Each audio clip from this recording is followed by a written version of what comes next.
Hello, I'm Jerry Fort. Going to read this book here. Not this whole book right now, but one of these stories out of it. This is called The Scary States of America. 50 Weird and Terrifying Stories, one from each state based on true events, by Michael Teitelbaum. So I have a request for Pennsylvania. Dave, aka Will Hammers, wants me to read Pennsylvania. I think he said he lives there now or used to, but so the title of this one is called Leave Us Alone. Well, it's actually there's a exclamation point, so it's like, leave us alone! Kind of like that. Please excuse my appearance. I've been working outside, burning brush and stuff, so that's why I look kind of grubby. Right now I got my old work hat on. Okay. So here's how it goes. We've all heard about houses haunted by the spirits of the dead who once lived there and who remain to annoy or frighten the current occupants. You know, Jeremy and his buddies play a game that's kind of like this. It's a game of... What's the name of it, Jeremy? Phasmophobia? Yeah. Phasmophobia. You guys maybe have heard of it. So that kind of, when I just read that part, it kind of reminded me of what he tells me about it. So, okay, so, but for one family in the town of Indiana, Pennsylvania, the ghostly infestation went way past creaky floorboards, glimpses of spectral figures, and toilets flushing on their own. The Beacon family bought an 80-year-old house on a quiet street in Indiana in the early 1970s. Strange stuff began happening almost immediately. By the mid-1980s, what had once seemed to be harmless pranks had escalated into dangerous assaults. Soon the Beacons feared for their lives. I learned more about the story from the Beacon family's close friend and neighbor, Doris Leitner, who saw many of these events firsthand and even took part in an exorcism attempting to rid the house of evil. Here is the email she sent me.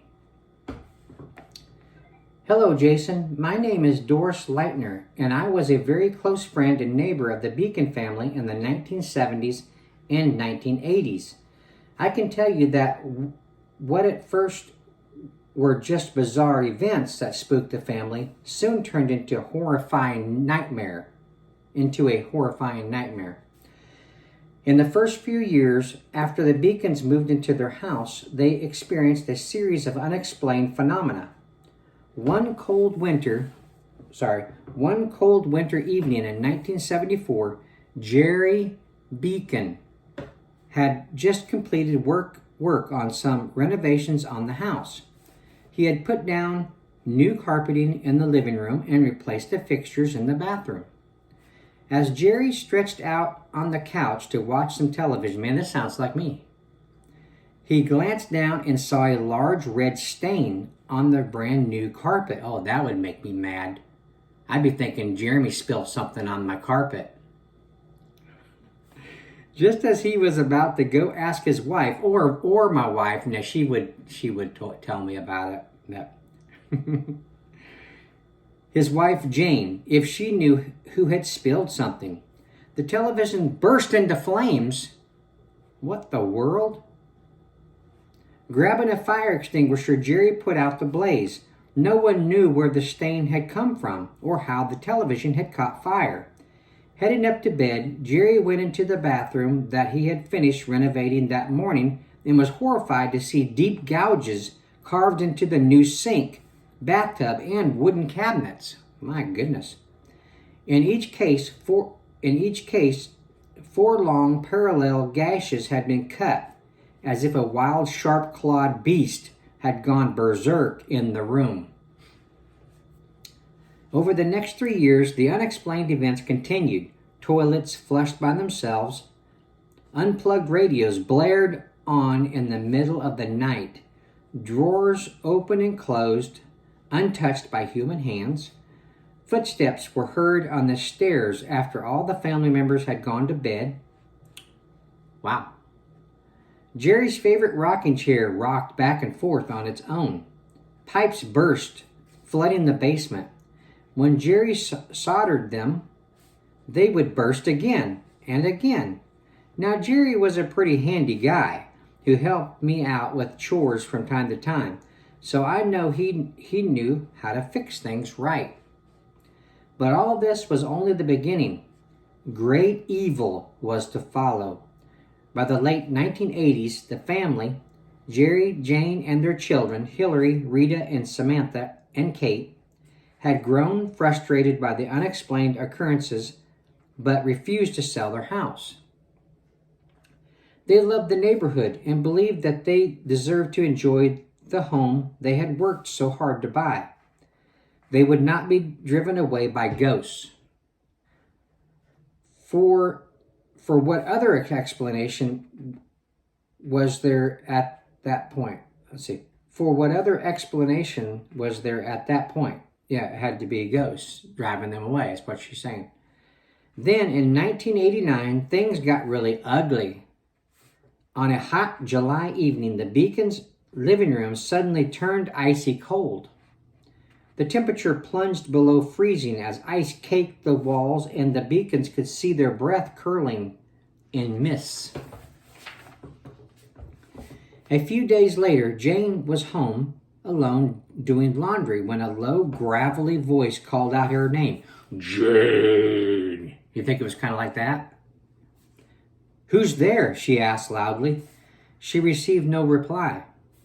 Hurrying up the stairs, Jane searched every room in the house but saw no one.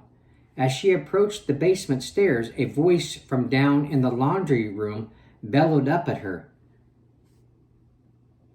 You filthy beast, it snarled. It's calling her a filthy beast? Get out of this house. The voice was accompanied by a foul smell wafting up from the basement. The ghost had gas. Obviously. Terrified and enraged, Jane grabbed a kitchen knife. Whoa, man, she's going to fight the ghost with a knife? And charged downstairs.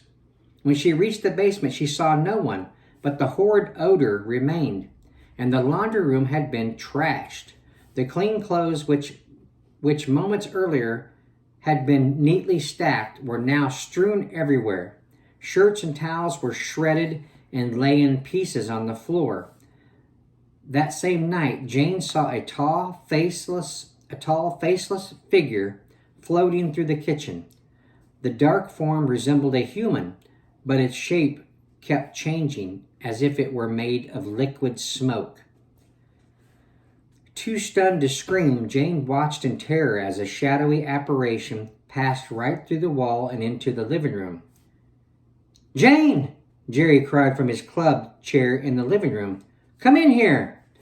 Jane dashed into the living room to see the same faceless specter floating past Jerry and heading upstairs to where the children were, asleep. It quickly disappeared from view. Jane and Jerry ran after it, determined to protect their children. Crash! A terrible cry shook the house before they got upstairs. Mommy! Came the heart-rending shriek from the bedroom that Samantha shared with Kate. Bursting into the room, Jane and Jerry saw the ceiling fan flying in pieces on the floor. They hugged Samantha and Kate, who were unharmed but quite shaken up. Help! Came the cry from Hillary in Rita's room down the hall. Racing to the room, Jerry saw the dark figure grab Hillary and yank her from her bed. She tumbled to the floor. Wow, this is getting aggressive. Daddy, what's happening? Hillary shrieked as she buried her head in her hands. Jerry reached out for the specter, but his hands passed right through it. Then the apparition vanished like smoke. That's it, Jerry announced as he helped Hillary to her feet. She was uninjured but completely terrified. We are getting out of here. Jerry herded his family out of the house and into the car, taking nothing but the clothes they were wearing. They drove to a nearby motel and settled in for the night. They would talk about their next step in the morning. At 2 a.m., Jane suddenly felt a cold, clammy hand grab her ankle. Oh my gosh. She woke up to see the same dark, faceless figure that had been in the house. Its shape continued to shift as its hands pulled Jane from the motel bed. She landed hard on the floor and screamed. Jerry leaped at the creature, which spat putrid fumes at him, sending him reeling backward, choking and gasping for breath. Then the figure once again evaporated into the air. Desperate, the Beacons contracted Herman and Elizabeth Cutler, psychic researchers and demonologists. The family returned to the house with the Cutlers, who began their psychic investigation immediately. Seeing the family Reinter, that's what it says, Reinter, Reenter. Seeing the family Reinter the house, I hurried over and confronted them as Herman and Elizabeth Cutler went from room to room, touching every wall, opening every closet door, exploring the whole house inch by inch. The Beacons had told me about many of the strange events in their home and how much they had suffered. From the moment I entered their house, I felt that something was horribly wrong. I waited anxiously to hear the Cutlers' findings. When they had completed their tour, the Cutlers announced that they felt the house was indeed haunted. I could have told them that, for Pete's sake. The Cutlers explained that they sensed the presence of two evil spirits. One was a minor spirit, probably responsible for the early annoyances and damage to the house. But the other spirit was a true demon who would readily attack and harm members of the family. I was asked to join hands with the Cutlers and all the members of the Beacon family in the living room. Then our entire group began to pray.